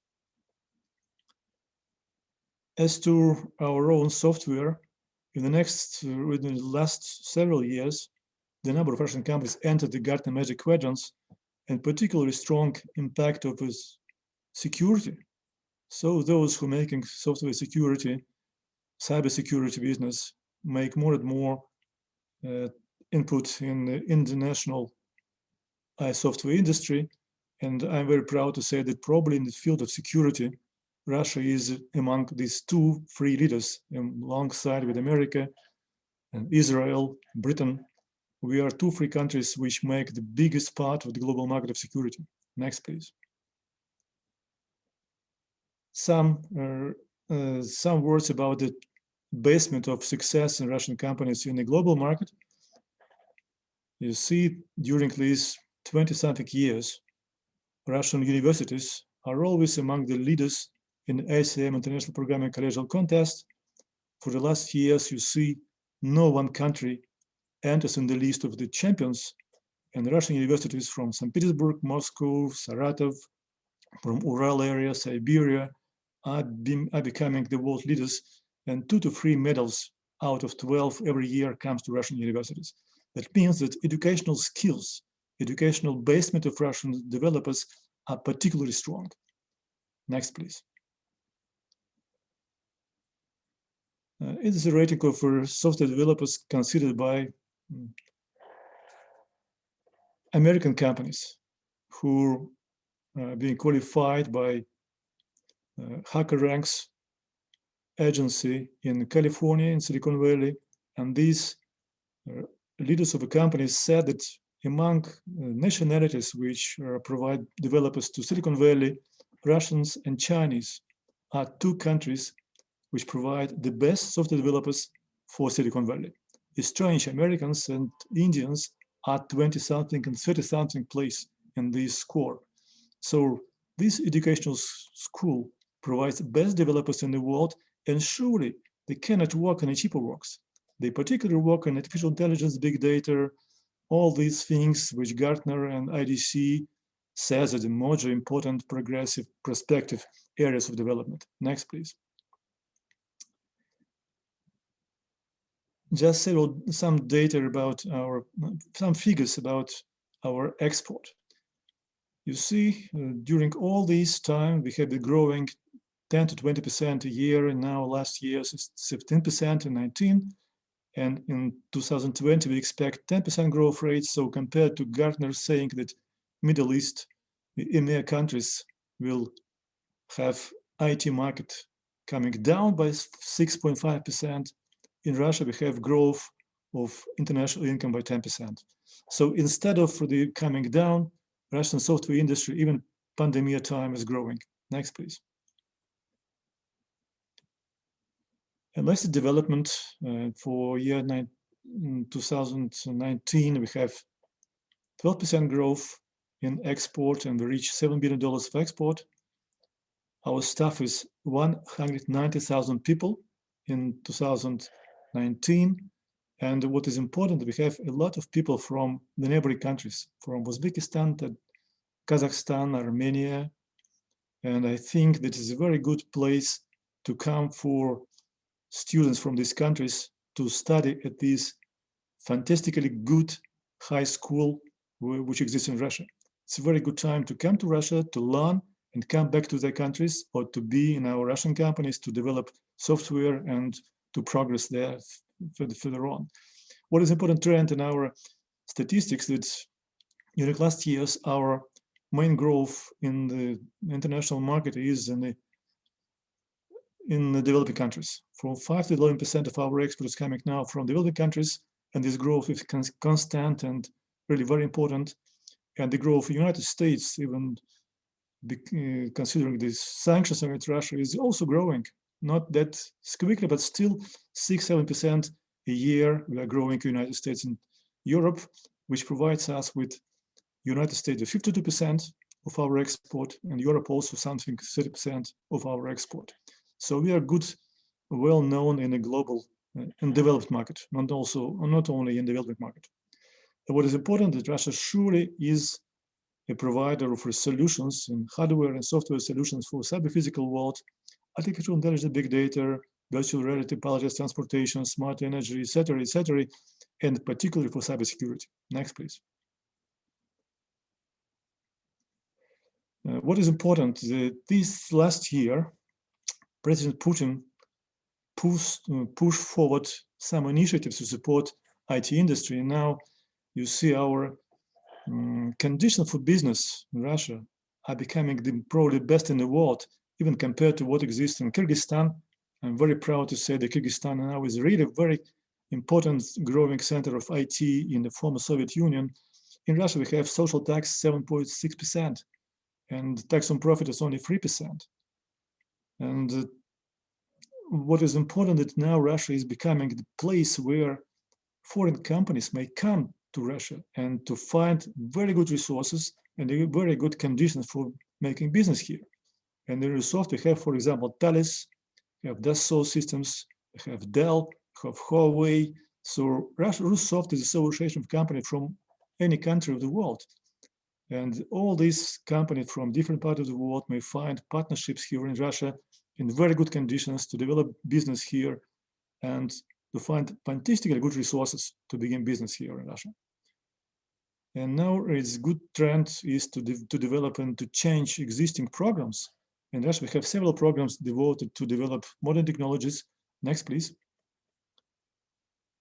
And just I come to this final point of my presentation about artificial intelligence and their role in Russia. So we have in 2019 a national strategy in the development of IT, AI up to 2030. And the aims of AI applications are liberation of human beings from our routine work, automation of operations in a harmful environment, and particularly strategic growth of productivity, functionality, security, reliability of work in every sphere of economic and social relations.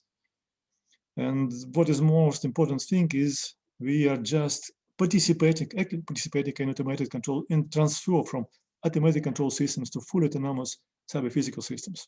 Next, please. Application areas and principles of artificial intelligence in this presidential program. Applications are computer vision, natural language processing, speech recognition, all these things you know pretty well without me. And principles of AI applications is protection of human rights, security, transparency, etc. So my last words are appeal to our neighboring countries. Please send your students to Russia to learn, and then create your own business in your country or in Russia and work together to create solutions in artificial intelligence and any other important prospective areas of technologies. And now my appeal to developed countries, to Canada and the United States, to all these developed countries, please come to Russia. Now it's changing time and we have very good resources.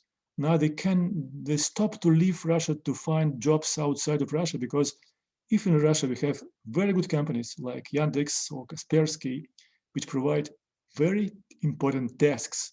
And tasks are the most important thing for young boys who feel the best in the world. If they have tasks, they will finally resolve the task, resolve the problem, and find solutions and come to the global world with these solutions in a friendly atmosphere. So come to Russia, you'll find friends, you'll find resources, you'll find very good conditions for business. Don't think about these sanctions. It's political things is out. We collaborate with all countries in the world and no problem, come and work.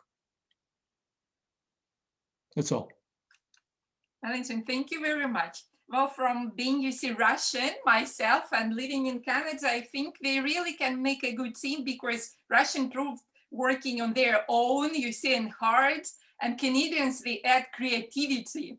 And you see, and you need to have those multiple skills. So of course, through international collaboration, we open doors to something new. Yes, to add it, I am personally living in St. Petersburg, which is very good compared to Montreal and Canadian cities to be the most important touristic center in the world.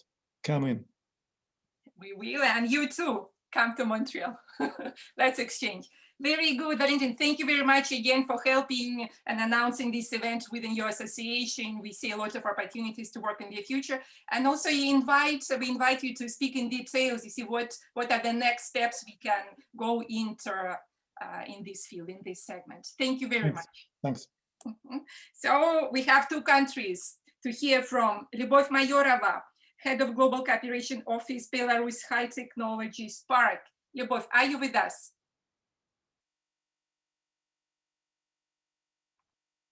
I was writing to Lyuba. Yeah, hello to everyone. I'm very glad to represent Belarusian IT and high-tech cluster. I try to give a very brief overview. One moment. Can you see my presentation? Yes, Lyuba.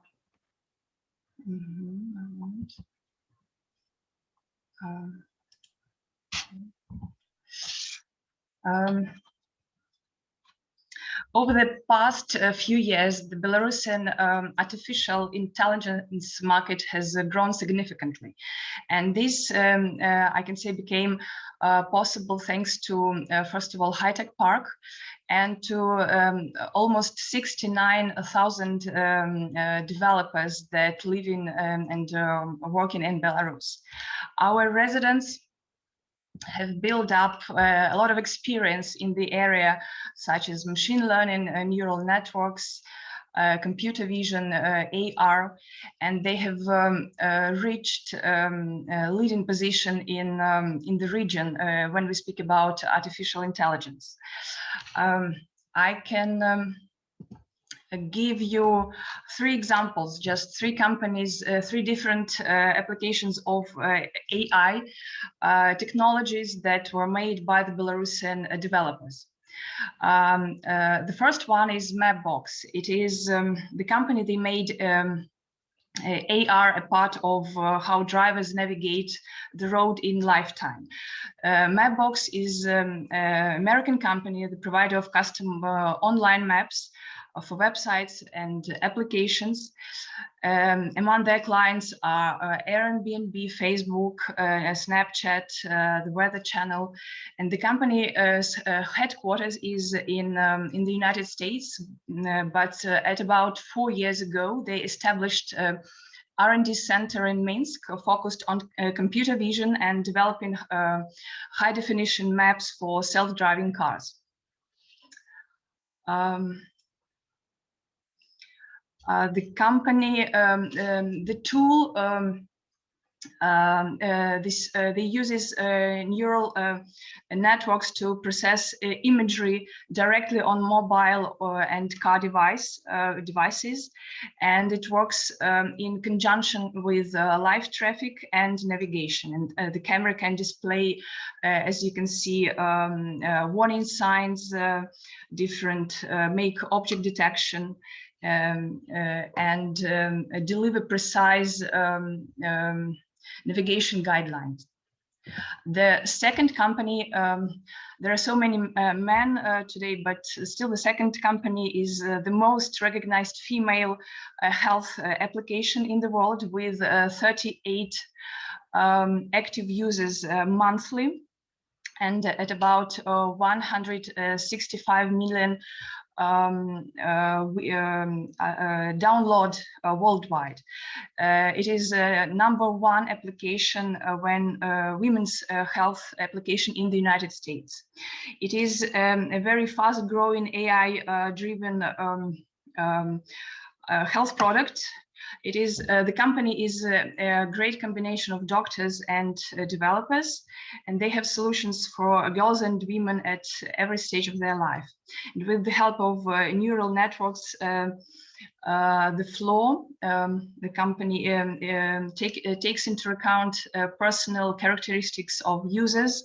They can this allows to make a diagnosis and to detect some diseases. It is established by the Belarusian, and the flow has the major R&D facilities stationed in Minsk.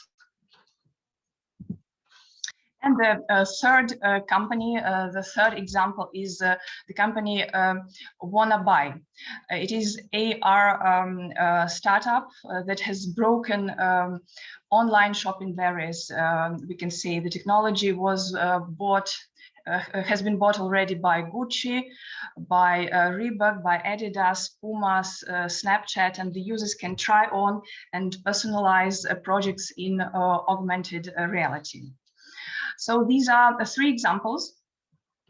We have for sure more, but the success, I can say that the success is based on the existence, success of such companies is based on the existence of high-tech park and the legal environment that is created in it.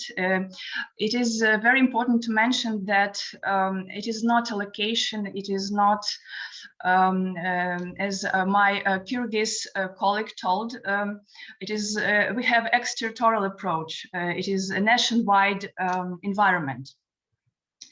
And the key to success lies in, I can say, progressive legislation that was implemented at about 3 years ago. We have instruments of English law.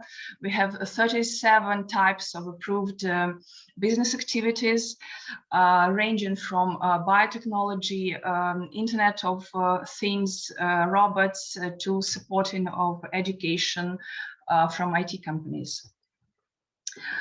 The total amount of companies in our high-tech park is about 1,000.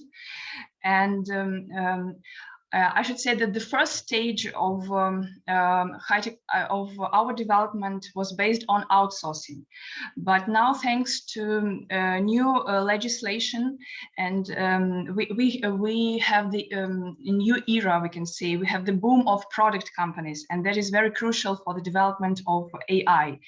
And it was very helpful for us to have so many product companies when we speak about last year, the pandemic time. It helped us to survive. The total amount is, I have already said, at about 1,000, and it has increased 5 times during the last 2-3 years. As for the exports, I should say that we have mostly the export-oriented model. So almost all our companies are export-oriented, and we have reached, we have already data of the last year. We have reached $2.7 billion of exports in 2020, and it's a very good number for a country like Belarus. It is 90% of exports, 90% of revenue of high-tech park is exports. And I should mention that our domestic market is very small. So our main markets are the United States, more than 40%, and the European Union countries as well. Just for understanding, maybe for better understanding, how I give you some figures of UNCTAD, it's United Nations Conference on Trade and Development, to show how important when we speak about population per capita of total population, how important export of software and computer services in our country. And speaking about Canada, and maybe finalizing my speech, I can say that for sure we would like to enhance our cooperation, and it is not so active at the moment, but we are open to make it stronger. Thank you. Luba, thank you very much. I invite you to sit together and see. I know there are many residents of Belarusian IT Park. I high-tech park, you see, that are really working already with Canada. Our association would like to know more of those, you see, and because we have the tools, you see, to accommodate them better, and maybe deliver a message that Canada is chosen by many IT companies and AI companies. If they are going to North America, they choose Canada because this is softer and this is a great preparational step. So just to consider this, and we are very open to collaborate with each of you. So, and we have the last speaker from the Eurasian section, Uzbekistan. And I told you before, it's not me, Frederic said that we have right here in Montreal, somebody very famous who is managing big money right from Uzbekistan. And we will be developing those relations with the country as well. So Oydin Karimova, International Projects Manager, IT Park of Uzbekistan. Oydin, you have just a few minutes if you don't mind. And I know it's very late also there, just 10 p.m. And we start our networking. Oydin, are you there with us? Yeah, I'm here. Okay. Good morning all. Bonjour à tout le monde. Всем здравствуйте. Хамаги, ассаламу алейкум. Let me present my presentation. So first of all, I would like to thank you, Marina, Serba, for your invitation. And also I would like to thank you, all the speakers, all previous speakers, for your great presentation. We are sure, IT Park Uzbekistan is sure that you are the best, that you did an amazing job, and that you are an example for us just to follow in the sphere of artificial intelligence. So first of all, I would like to highlight that this sphere, the sphere of artificial intelligence here in Uzbekistan, it isn't so developed. However, our country made a great step further. And this is a step for the promotion and the development of artificial intelligence here. 7 days ago, a resolution of our president, Shavkat Mirziyoyev, was approved. And this resolution was concerned about artificial intelligence. So what will be the main spheres in which artificial intelligence will be implemented here in Uzbekistan? This will be healthcare, combating the consequences of natural disasters, agriculture, and education. So these are only 4 spheres. So this strategy for the development of artificial intelligence will be implemented like that. First of all, we would like to create the National Center for Research and Development of Artificial Intelligence. We are planning to develop this sphere, the sphere of artificial intelligence, till 2030. And also we will create an online database. This all will be in Uzbek language. And this database will be regularly updated, and we will provide some information about the sphere of artificial intelligence, and it will be mostly useful for our use. So our database will include basic concepts of AI, the scope of AI. It will be an online platform for the exchange of innovative ideas. It will have some short free online courses in the state language, as I said before. It will have an AI strategy and some news in the field of AI. So what will be the pilot projects for the introduction of AI technologies, and they will be implemented in 2021-2022. First of all, it will include some spheres like as agriculture, banking, finance, transport, healthcare, and electronic government. I can say that we already have some startups in this sphere. For example, in the sphere of transport, we have a startup that is called Autocon, and it's also related to the sphere of artificial intelligence, but this is not the only startup in this field. Here, I would like to highlight our main strategies and our main points. I mean, the main points of our company of IT Park.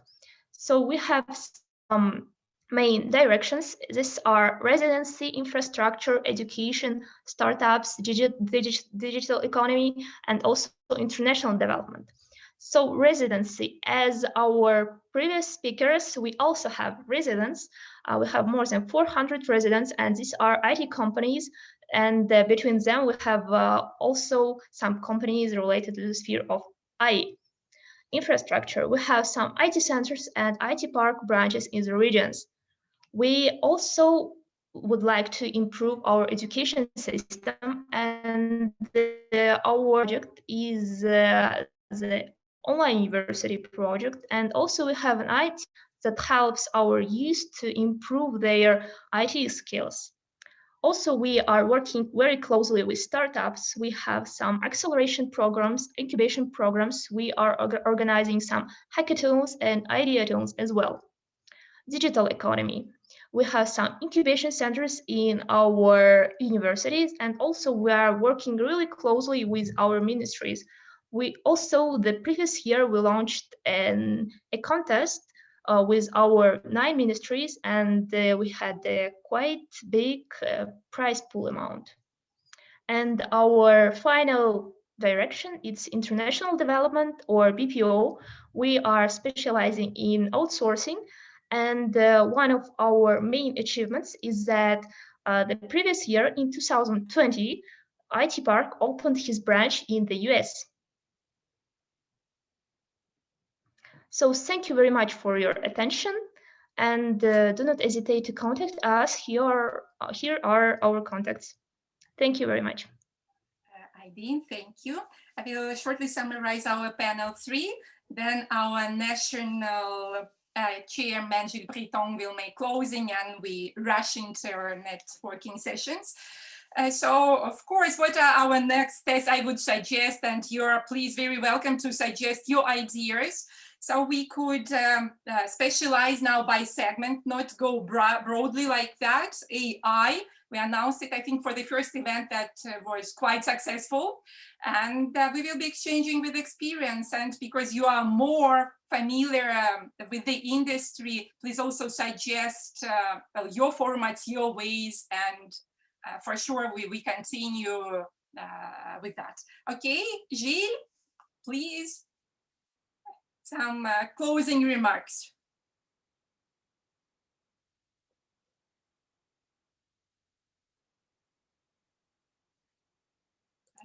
He should be there. Yes, he's there. Gilles, your microphone. You need to unmute yourself, Gilles. Unmute yourself. Yes, I'm helping him to do just that.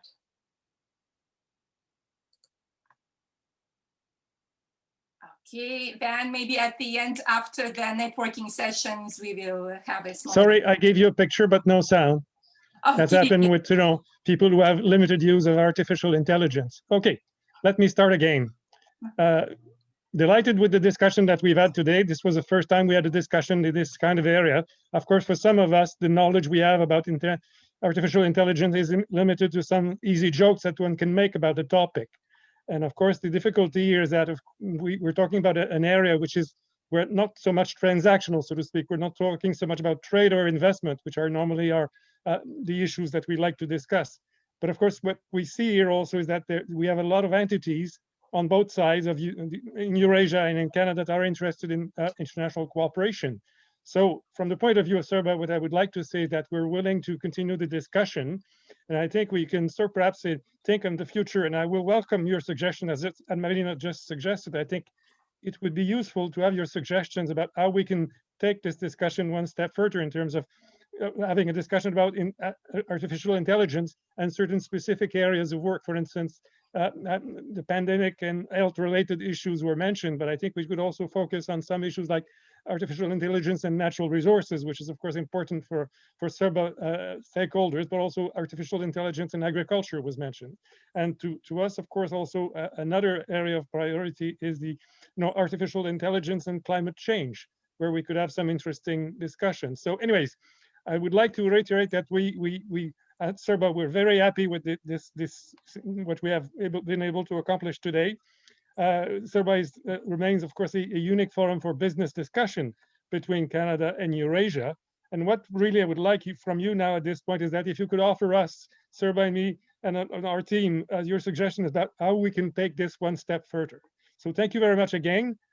Also, privyet to some old friends, and Mr. Makarov, you know, we met many years ago in Quebec City, so it's a pleasure to see you. So anyways, thanks to all for participating, and merci beaucoup, et à la prochaine. Yes, but Eugene, we're still not closing. You will now have time for casual talk. Yes.